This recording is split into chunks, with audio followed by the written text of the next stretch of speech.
reading from the book of the prophet Jeremiah. Lectura del profeta Jeremías. I knew their plot. El Señor me instruyó y comprendí. At that time, Me explicó lo que hacían. did I like a Yo, como cordero manso llevado al matadero, had no not sabía los planes homicidas que contra mí planeaban. let us destroy the tree Talemos el árbol en su lozanía, arranquémoslo de la tierra vital, que su nombre no se pronuncie más. but you, O Lord, Pero tú, Señor de los ejércitos, searcher, juzgas rectamente, let me witness, pruebas las entrañas y el corazón. for to you I have Veré mi venganza contra ellos, porque a ti he encomendado mi causa, Señor Dios mío. meaning.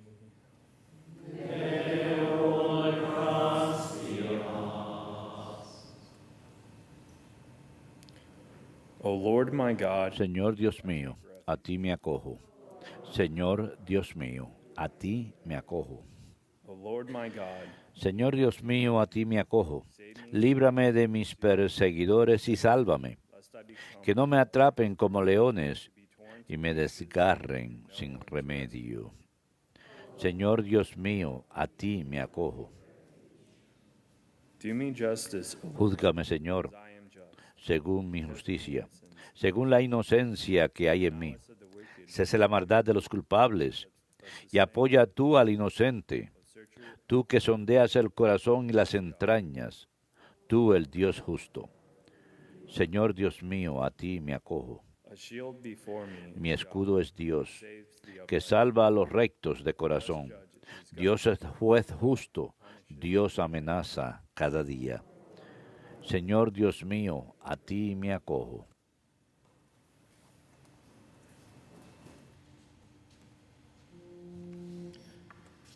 Praise to you, Lord Jesus. Alabanzas a ti, Señor Jesucristo, Rey de eterna gloria. Praise to you, Lord. Alabanzas a ti, Señor Jesucristo, Rey de eterna gloria. Happy are they who have kept the word without Tanto amó Dios al mundo que entregó a su Hijo único, para que todos los que creen en Él tengan vida eterna. praise to you, Lord Jesus Christ, King of endless glory. Glorias y alabanzas a ti, Señor Jesucristo, Rey de eterna gloria. Et cum spiritu tuo. Lectio Sancti Evangelii secundum Johannem. Gloria a tibi, Domine. Some in the crowd who En aquel tiempo, de la gente que habían oído estos discursos de Jesús, unos decían, ¿este es de verdad el profeta? Otros decían, este es el Mesías. Pero otros decían, ¿es que de Galilea va a venir el Mesías? ¿No dice la Escritura que vendrá del linaje de David y de Belén y del pueblo de David? Y así surgió entre la gente una discordia por su causa. Algunos querían prenderlo, pero nadie le puso la mano encima. the guards went to Los guardias del templo acudieron a los sumos sacerdotes y fariseos, y estos les dijeron, ¿por qué no los han traído? Los guardias respondieron, jamás ha hablado nadie así. Los fariseos les replicaron, ¿también ustedes se han dejado embaucar? ¿Hay algún jefe o fariseo que haya creído en él? but this crowd. Esa gente que no entienden de la ley son unos malditos. Nicodemus, one of the Nicodemo, el que había ido en otro tiempo a visitarlo y que era fariseo, les dijo, ¿acaso nuestra ley permite juzgar a nadie sin escucharlo primero y averiguar lo que ha hecho? Ellos les replicaron, you are not from Galilee. también tú eres Galileo. Look and see that Estudia y verás que de Galilea no salen profetas. then each went. Y se volvieron cada uno a su casa. Verbum Domini. Nos tibi Christe.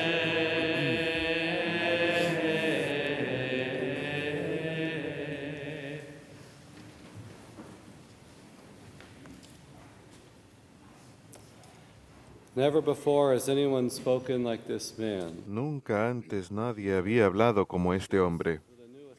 Jesús habla con una nueva autoridad, no solamente como otro profeta, sino da la interpretación divina de la ley. Sus palabras llegan a la esencia del mensaje y vemos esta división que él trae. Parece ser simplemente por el pueblo y los fariseos el día de hoy. Escuchamos el día de hoy. Principalmente rechazaban a Jesús. No obstante, muchas personas estaban empezando a creer en él por los grandes portentos que estaban viendo. Y estaban tratando de reconciliar la profecía del Antiguo Testamento y las enseñanzas del Antiguo Testamento y las preparaciones para la venida del Mesías, que había de cumplir la ley, y esta novedad que Jesús trae, que va más allá de toda expectativa. No obstante, Él es el Hijo de Dios, como señala claramente aquí el Evangelio según San Juan. Es una novedad radical. Dios se está acercando a su pueblo, se vuelve uno de nosotros. El entorno aquí, estamos hablando del capítulo 7 del Evangelio según San Juan, versículos de 40 al 53. Como San Juan hace a menudo menciona la fiesta litúrgica de los judíos, y el capítulo empieza, estamos en la fiesta de los tabernáculos. La fiesta comienza con el complot, cuando están tratando de quitar la vida a Jesús. Así que Jesús envía a sus discípulos antes que él, de Galilea, del norte, para que vayan a esta festividad. Más adelante él sigue, va en secreto, de forma oculta. Si hubiese ido con un gran grupo de discípulos, hubiera causado más tumulto. Pero entonces, en medio de la festividad, empieza a dar enseñanza de forma audaz. Esta festividad de los tabernáculos era una fiesta de la cosecha de otoño. Se celebraba como celebración, como conmemoración de la providencia de Dios en el evento del Éxodo, donde construían unas chozas para recoger la cosecha al lado de los campos. Y era una imagen de cuando habían estado deambulando por el desierto, cuando no tenían un hogar regular, y celebraban que Dios los había guiado a tierra prometida y había proveído por ellos. La fiesta de los tabernáculos era una festividad de 7 días. En la mañana sacaban agua de la piscina de Suab y la derramaban frente al santuario del templo, al lado del al sacrificio del altar. Solían derramar esa agua como ofrenda a Dios en la mañana, y en la noche, al anochecer, encendían hogueras en el área inmediata al templo como un espectáculo de luces. Iluminaban el templo con los candelabros en esa área. En el siguiente capítulo vemos que Jesús proclama la luz del mundo. Pero en este pasaje, justo antes, unos cuantos versículos antes, habla de sí mismo como fuente de agua de vida que Él iba a derramar sobre nosotros. Así que de estas imágenes, en la celebración judía, Él usa estas imágenes para mostrar cómo Él es el cumplimiento de todas estas festividades. El pasaje que escuchamos hoy comienza que algunos de las muchedumbre habían escuchado las palabras de Jesús y decían: este es el Mesías, este es el profeta verdadero. Y fomenta la discusión de sus orígenes. Ellos saben que es de Galilea. Muchos de sus discípulos eran de Galilea. Las profecías hablaban de que sería del linaje de David y que vendría de Belén, que este Mesías sería un Mesías real. Así que estaban buscando ese cumplimiento. Pero el problema era que el pueblo veía estas grandes señales, que acababa de sanar un paralítico que estuvo acostado en un tapete durante más de 30 años, y veo que es algo especial. Reconocen la autoridad que Cristo tiene. Para complicar cosas más incluso, Isaías capítulo 9, versículo 2, Escuchamos esto durante cada Adviento. Escuchamos que el pueblo que ve camino en las tinieblas ve una gran luz. Aquellos que vivían en la tierra de gran oscuridad ahora tenían luz. Y hay otras palabras en esos par de versículos antes de eso que hablan del reino del norte, Galilea. Así que hay una profecía que dice, esta gran luz habría de venir de Galilea, el reino del norte, y venir de esa área. Las autoridades indican, no obstante, que ningún profeta había venido jamás de esa área. Pero teníamos esa profecía que hablaba de esa gran luz. Así que había esa división. Tenían a Belén, el linaje de David, el reino del norte que había sido invadido por los asirios y era considerado como extranjeros, enemigos con el reino del sur. Así que tenían esas cosas conflictivas. Había bastante munición para rechazar a Jesús. También escuchamos que el pueblo escucha estas palabras y se agitan. Sus palabras les afectan. Hablan de su autoridad. Como ya mencioné, ya no era en secreto, ahora está hablando en público en el área del templo. ¿Y qué dice justo antes de este pasaje?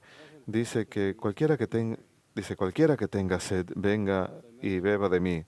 Como ya he mencionado, las libaciones que se derramaban eran una imagen. Hay muchas imágenes en el Antiguo Testamento que hablan del templo, como las aguas que fluyen del templo. A Jerusalén se le considera como un manantial de agua de vida. Y Jesús toma todo esto y Él es el cumplimiento del templo. Él es el cumplimiento de esa vida que Dios quiere derramar sobre nosotros.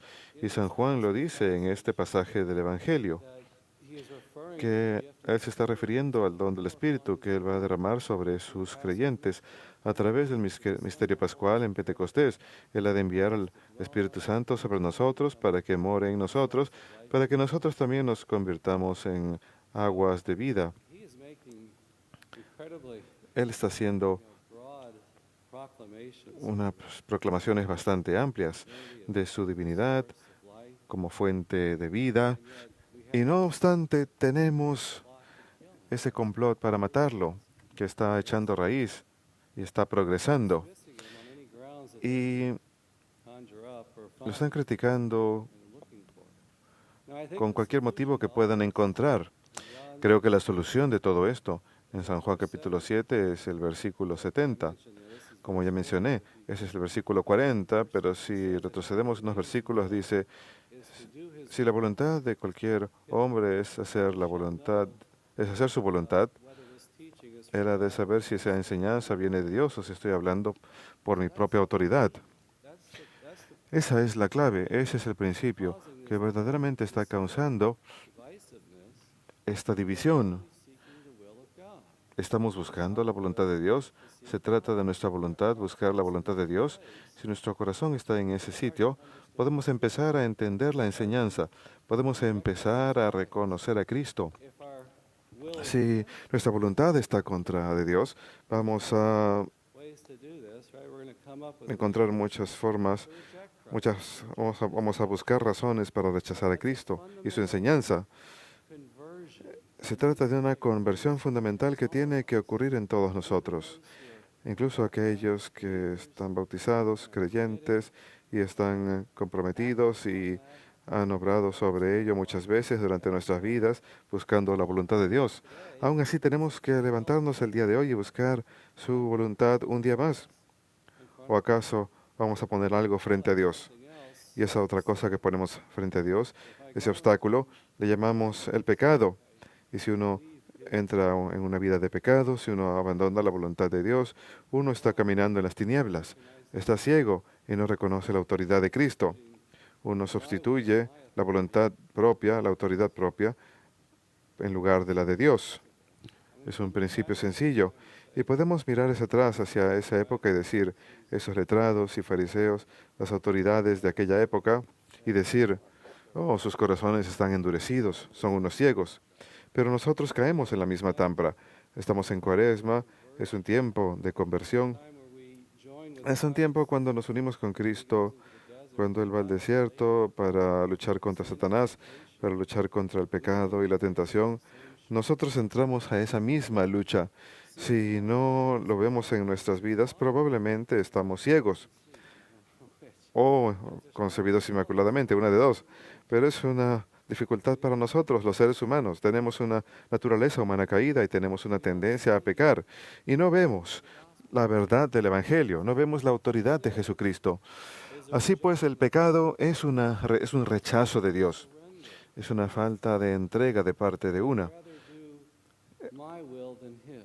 Uno prefiere hacer la voluntad propia en lugar de la de Dios. Todos luchamos contra el pecado de alguna forma. Tal vez el espíritu del mundo se haya infiltrado en nuestras vidas. La forma de pensar del mundo es abrumadora en el occidente. Si uno entra a la internet y empieza a hacer clic en diferentes lugares, uno se ve bombardeado con un mensaje mundano que nos aleja de Jesucristo. Una vida de entrega, una vida de sometimiento a Dios y su enseñanza. Al centro de ello, al centro de la forma de pensar del mundo, se encuentra el mensaje que dice, pónganme a mí en el centro. Y lo ponen de manera bonita, lo ponen de forma atractiva para nosotros, pero al final terminamos rechazando a Dios, rechazando la enseñanza de la iglesia.